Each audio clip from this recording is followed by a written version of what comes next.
third is Suarez. Goodell comes running in. He's under it, makes the catch. Here's the throw to the plate. It's in the air. He is out! Cameron Rick hangs on! Oh, man, what a play! Deep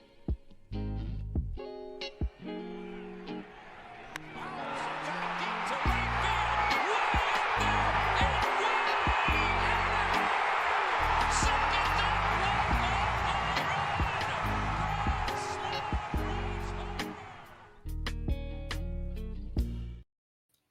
Welcome back to the Stupid Money Podcast, better known as the Anti-JT Real Muto Podcast.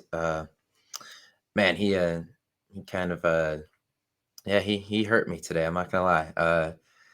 So the last time we talked was I think last Monday, so it was before Toronto. So the Phillies played 2 in Toronto, split that, which is a win every day of the week. They then went to Washington and lost that series, and that included the Little League World Series game. That was a disastrous series, honestly. Before we get to this series, though, on the National Series, so the Phillies finished the season series 7-6 against the Nationals. In the 7 wins, they were like plus 40 something in run differential. Plus 42, and then the 6 losses they were minus 6. Yeah, they lost every single game to the Nationals by a run.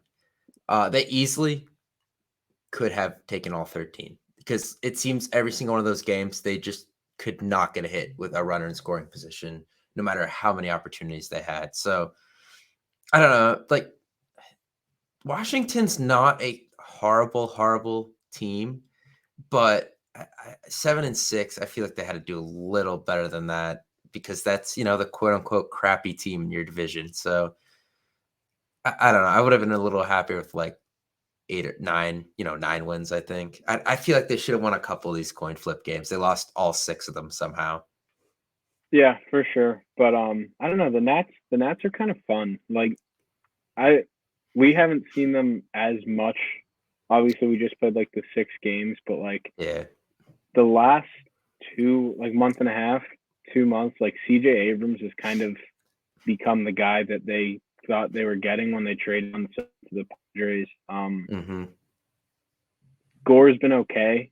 He has good stuff, but like Patrick Corbin's kind of having a bounce back year after being the worst pitcher on the planet the last year and a half or 2 years. So like they're kind of fun.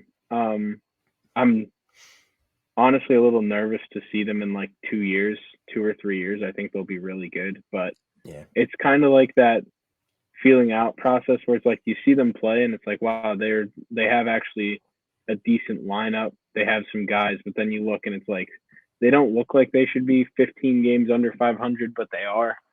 So you think on the surface like, yo, you have to beat them, which you kind of do. But at the same time, I don't think if you take away the run differential aspect of it, like the losses aren't as infuriating as if they would have lost to that Nationals team last year like this. Yeah.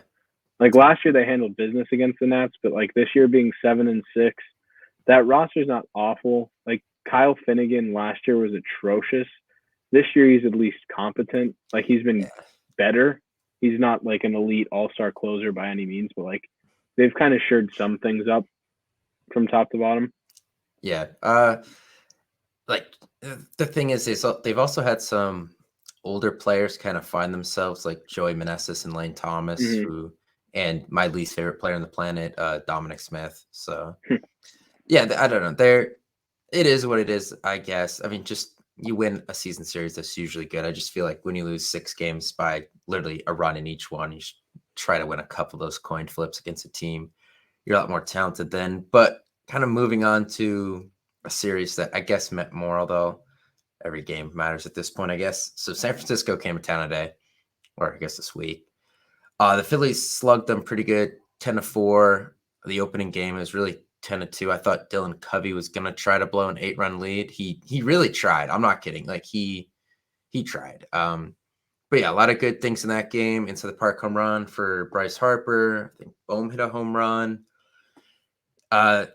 Game 2, Phillies get out in front early on a 2-run home run by Harper, and then kind of like didn't do anything. Got behind 3-2. until the ninth inning where they faced Camilo Doval, the Giants closer. They loaded the bases against them. Trey Turner came up, kind of hit a liner off of Doval that snuck into the outfield, scored 2 runs, and they won. So that was really good comeback win. Grinded out one against a pretty good bullpen. So that was a good one. And then today, Lorenzen trying to bounce back after he blew that 6-1 lead he was given against the Nationals. And I mean, he was okay. I mean, 5 2/3, 4 runs. The whole Paul DeJong thing today is killing me too. A couple home runs. He got 4 runs. They were all with 2 outs. He literally could have avoided every single situation he put himself in. The DeJong one was annoying because he had 2 outs and the 8-9 hitter coming up with no one on, and he walked the 8 hitter on, I think, like 5 pitches. And it was that Meckler guy who has like 2 hits. Yeah. And like his strikeout rate's like over 60% since he's been called up last week. Yeah, so that was really annoying. And then DeJong, who was DFA'd by the Blue Jays for being like the worst hitter on the planet, hits a home run. So Phillies are down 5-2 heading into the ninth. Gabe Kapler, for some reason, I was surprised even in this, went to Doval again over the one Rogers brother, and he was awful. Walked Schwarber pretty easily, walked Turner pretty easily, and then Bryce Harper, for the 3rd straight game, homers by sneaking one off the right field pole at the very bottom of the pole. Really can't get any lower for a home run than that was. Is kind of funny. But yeah, like absolute seed line drive, ties the game up, and then Castellanos, next gap, singles to left. They bring in Rojas, and then this is when I knew they lost because the Giants made back-to-back BS plays in the outfield on diving catches. The first one on Stott, which would have gave them first and second with no outs. And then Bum comes up and puts one in the right field gap, and Slater like jumps off the wall and catches it like almost McCormick-esque. That was pretty annoying. And then, but somehow at the end of the day, Rojas is still on third with 2 outs, and JT Realmuto swings at a ball in the other batter's box. 0 for 5 for Realmuto today, 3 Ks. I don't know how many left on base because for some reason they don't show that on the. Yeah, they got rid of that on the app. Yeah, they got rid of that on the app. I know it was at least 4. For JT or the team? JT. Oh, yeah. I don't know. Yeah, the team overall wasn't great. The team left 12 on base. They were 3 for 12 with runners in scoring position. But no matter where they put this guy in the lineup, he's coming up in like the worst spots possible. And then they lost, by the way, because Kimbrel looked really bad. Gave up 3 in the 10th. He didn't look good there. But the 0-2 pitch to DeJong, the fact that DeJong drove in 4 runs today is just blowing my mind. I can't even talk. Yeah, well, the Blue Jays got DeJong at the trade deadline. He had 3 hits in the 2 weeks that Bichette was hurt. And then they DFA'd him when Bichette came back. And he had 3 hits today in his first game with the Giants after he got to Philly at like, I think they said like 11 o'clock last night. But I was thinking about this. Kimbrel's been like, obviously like a revelation, kind of a renaissance year for Kimbrel this year. And I'm not, like he was bad today, but like you can't really knock him because who knows where they'd be without the season that he's had. But something that I was thinking about after that inning and after the game was final, they talked about like we saw it in the one series. I forget exactly what series. I want to say it was Miami maybe, where 9th inning they left somebody out there when it was like a save situation or something, and then Kimbrel came in in the 10th or the 9th or whatever, and they were saying that they were trying to manage Kimbrel's innings because he's up towards a career high that he hasn't thrown since he was young, all-star every year Kimbrel. Right. Well, that leads you to think, I get he's never had an all-star save before, but did we really, as our own coaching staff was in Seattle, did we really have to throw him 30 pitches to get a save in an all-star game when that doesn't dictate home field advantage anymore like it used to? Like it's just for his own accolade to say he had an all-star save, which like I get. He's a 400 career save guy, like all accomplished. It's nice to have that, but at the same time, it's kind of a meaningless game at this point. Like there's really no stakes on it anymore. So I feel like if we're trying to manage his innings now in games that matter in the playoff chase, and he's looking somewhat shaky this month, like hindsight's 2020, but I feel like we could have maybe avoided that.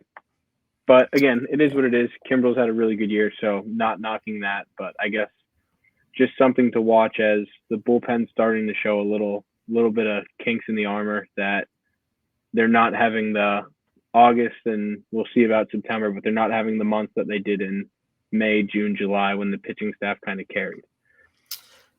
Yeah, and look, we talked about this. They really should have gotten another righty arm at the deadline. They didn't. Alvarado was not available today. He's back, but he's not allowed to pitch on back-to-backs yet, I guess. So that was another thing. I don't know. I honestly think in these extra inning situations, I kind of prefer Alvarado because there's so much swing and miss in his game. Runners don't move. The runner doesn't move to third and all that. So I think in a perfect situation, Alvarado maybe could have been the guy there. Yeah. So I guess just looking at the wild card, I don't think it's updated on here, but 69 and 58 now. Yeah. We're 2 up on Chicago and 2.5 up on the third spot. Yeah, I will say add a game to all those because they have the tiebreaker over the Cubs, Diamondbacks, and Reds. They do not. That's another reason why tonight would have been so important. After the Harper home run, they got swept in San Francisco. This would have been the sweep of the Giants to cancel out that tiebreaker. And I think it goes to interdivision. Records. So I think that would mean us against the East compared to the Giants against the West, which I don't know what would matter, how much that would matter. Because like you said, we're 7-6 against the Nationals. I think maybe 6-7 against Miami. Miami's even. It's 5-5 because the winner of this last series would have the advantage there. So that's 5. And then we still have 7 against the Mets. Yeah, because it's 7 of the last 11, and then 4 against Atlanta, 7 against Atlanta. No, it's 8. 8. They only played 2 that there's one still a series. lot of division games left, but again, with San Francisco, that doesn't really matter as much. But the tiebreaker definitely would have been nice to kind of even that out tonight. But actually, it's 7th Atlanta. I forgot there was a 7-game series or a 4-game series down there. Yeah, because of the rain out. So it's 7. This isn't up. It's not updated, but the Giants actually were out of the wild card spot coming into today. I guess they're back in the 3rd spot. But they're the only team. The Phillies have not faced the Padres yet. They have faced. What am I saying? So pretty much the only team in the hunt that the Phillies do not have the tiebreaker over is the Giants. They went 2 out of 3 against the Marlins later. Actually, that's in September. Then they'll be locked up against everyone else, which will be nice. But I don't know. The Cubs scare me. 66 and 60 right now. They're the only team I think could catch the Phillies. The rest of these teams just kind of scuffle up and down, but they've been the team that's been pretty consistently hot over the last couple months now. So I don't know. Phillies. So is this a weird take to I'd rather have the Cubs in a wild card series in San Francisco.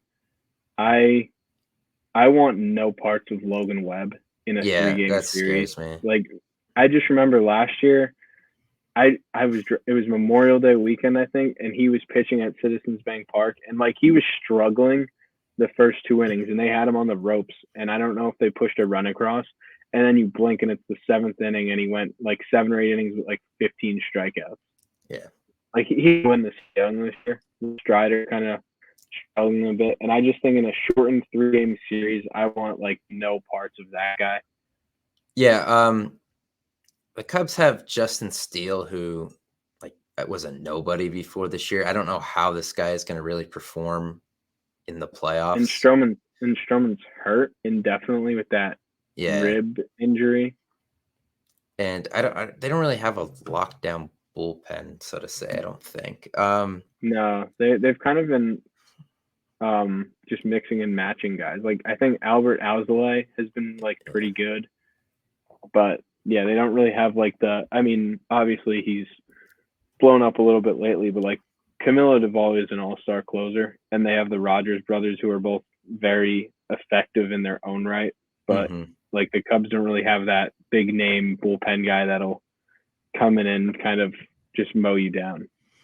Yeah, I mean, the Cubs concern me from an offensive standpoint a little Definitely. bit. They definitely have more offense. Yeah, they could hit. So I don't know. The Phillies are kind of built more to compete with these offense first teams. I think we saw that when they took out the Braves and Padres rather easily last year in the playoffs. So, I mean, I guess I'd rather face offense first teams. It seems to work with this team. So yeah, they just cannot get a little bit of room here. They've been circling in that 10 to 12 over 500 game range. I'd like to see them get to 15.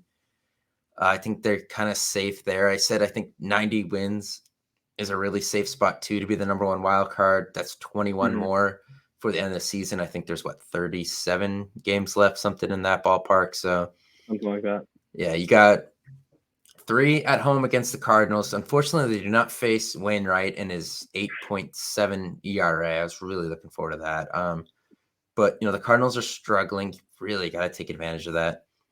Then after that, the Angels come to town, and Ohtani left his start today, so who knows if he'll pitch next week, and they've really been scuffling. So, there's 6 games here you've really got to take advantage of, I feel like. So that's something they got to do. But then, September, they got to go to Milwaukee. They got to play Atlanta a lot. They go to San Diego, who, is struggling but talented. So there's a lot in there that worries me in September. So when games like today get away is when it gets a little frustrating. Yeah, but I don't know. Like you were saying about being kind of built to handle these offense first teams or kind of hang with them. I think despite going 4-4 this week, I feel like the offense kind of showed signs of waking up a little bit. Harper had 5 home runs in 7 days, and Jared Carrabis tweeted this out this morning. Since the standing ovation, Turner's hitting .353 with a 1.007 OPS, and he leads the team in hits, doubles, and total bases, and that was before his home run tonight. So it seems like he's coming back, if not fully back to what we kind of expected him to be. I don't think he's running as much as I think you or I would like to see him run, but that standing ovation also coincides with me dropping him in fantasy baseball. So I think that I kind of did that also, but he's coming back to life. Harper's starting to show power. Even his line drives to the opposite field, they don't have necessarily the lift on them, but I thought every ball that he hit tonight, he smoked, even the 2 outs that were on the shortstop third base side. So it seems like he's getting back to being Bryce Harper. Schwarber's showing a little bit more of a pulse. He's hit a few home runs this week between DC and the San Francisco series. Castellanos is so hit or miss. Yeah, I was just about to click on him. Actually, he's down to 275. 250 in his last 7, 288 his last 15. I think the biggest thing with watching striking out a shit ton. Yeah, when he strikes out in bunches, and they're all pretty ugly. Like they're not bad. They're not like, oh, he was fighting off tough pitches and then he just got like dotted up. He's missing pitches right down the middle and then swinging at curveballs in the dirt or flailing at pitches that are in the other batter's box. So I obviously don't want to see the strikeouts, but I wish the at-bats were a little bit more competitive from him. And then apparently Rio Mito's hitting .315 in August. That is, if you would have told me he was closer to .015, I would have believed you. Like, it just seems like, I don't know, the Washington series, in Philly, which was in August, was a good series for him. But like, I don't know, man. There's just been every at bat with him. It just feels like it's a rollover to third base or a strikeout. Like it just seems like it's all empty, especially in big spots. Yeah, I mean, so in his last 15, he's hitting 273, but he only has 6 RBIs and he struck out 20 times compared to 2 walks. And in his Yeah. last 7 games, he struck out 12 times and has not walked, and he has 2 RBIs. So The thing with it's like singles that don't matter. yeah, and he's never on time for anything. He No. is the biggest leg kick on the team, and he's had it forever, and he's hit with it forever. But now, it just seems like he's late on every single fastball, and he's never on time for anything. Yeah, they gotta get him going. You fixed Turner, you fixed Harper. Schwarber is just going to be what he is, inconsistent. Obviously, Stott's still hitting the ball pretty well. Alec Boehm should have had 3 doubles today. They were all Yeah. somehow caught, which is ridiculous. He's squaring up the ball pretty well. He just got incredibly, but that was always his thing. Incredibly unlucky hitter. Remember, was that 2021 where everyone was making crazy catches on him? Yeah, that's back. Yeah. He hit I think he was in the first percentile in luck or whatever that he was it was either upper 95 percentile or higher in unlucky or lower 5 in luck. I don't know. It was something weird like that. But I think his batting average at one point was 230 and his expected batting average is 280. Yeah. So he's been getting screwed. Marsh has been really good at the plate. A lot of nice 2-strike hits, walking a lot more than we saw last year. So I know they're trying to split up lefty righty, but I just feel like Marsh needs to be put into a better RBI situation than Real Muto is being put in. In all honesty, Real Muto should be batting 9th. If you want to split up the righties and lefties, put him 9th. My Harper not being able to play first base consistently is hurting them too, because obviously we've seen. Rojas has the most outs above average or defensive runs saved since he's been called up, and it's not even close. And you can only play him or Marsh one of the other every night because you can't get Schwarber out of left field because Bryce can't get to first. Yeah. And I get it. You want Rojas in there, and it seems like there's a little bit more of the defensive miscues when Marsh is in there. Last night, that ball that landed behind Castellanos because he thought Marsh was getting it. That was kind of weird. I'm sick of seeing the Marsh lefty platoons. The guy's been your OPS leader for the entirety of the season. At some point, if you plan on moving forward with him as he's under contract until 2027, you have to let the guy hit lefties. It's not like he's a liability. He's hitting, if I had to guess, probably around 250 or 260 off lefties, which is more than serviceable for a 25-year-old center fielder who's leading you in OPS. Just play the guy every day if Bryce can play first.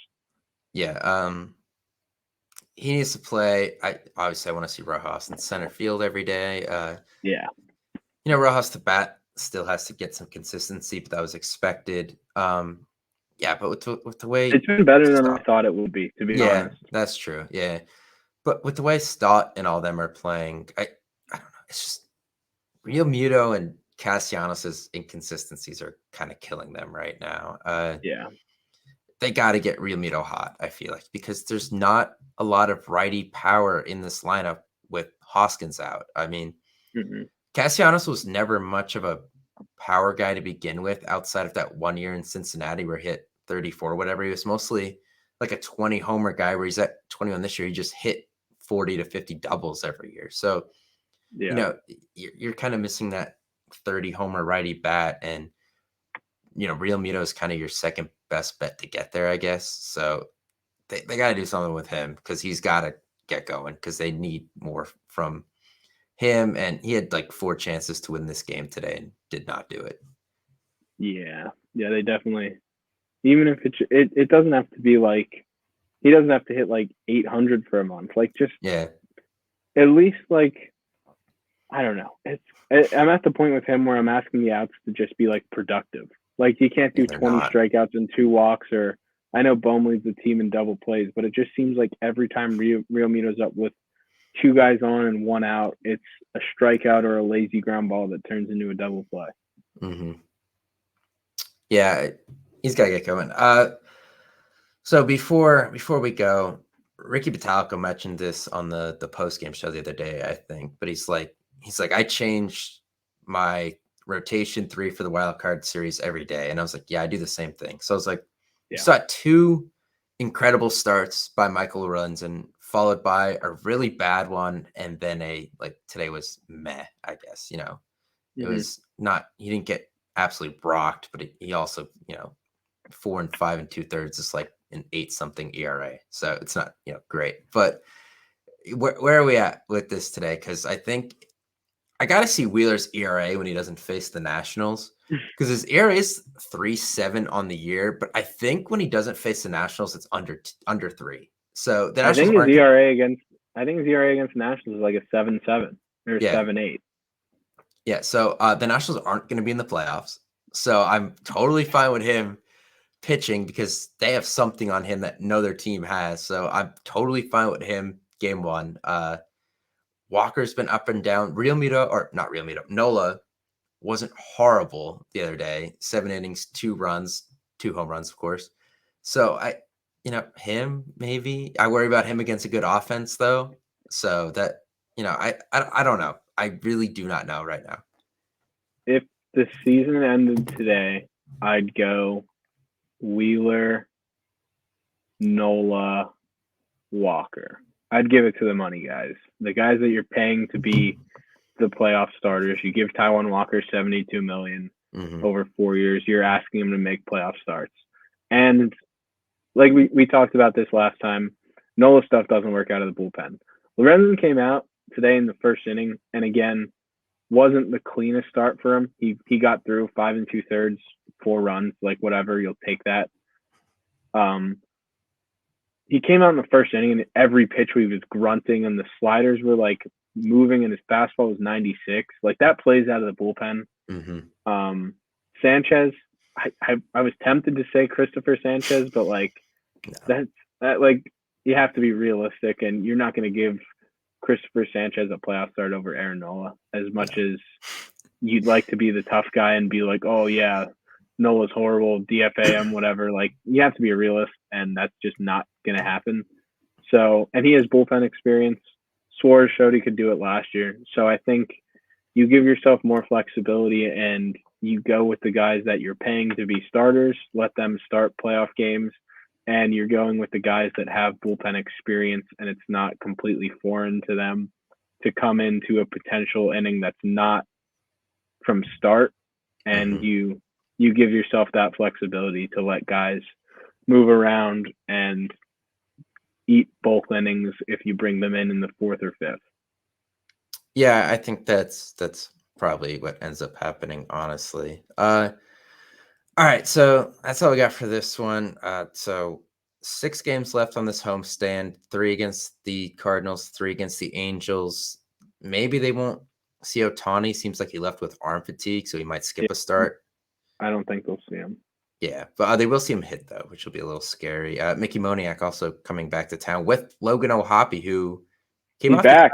Yeah, that's pretty good for me because he's my baseball dynasty catcher. So kind of a dub there. But yeah, a lot of – and Mike Trout's off the injury list too. So a lot of Philly juice coming into this series. So that'll be fun to see, I guess. Hopefully they win some games, though, because they need to. So it's going to do it for this one, and we'll see you next time.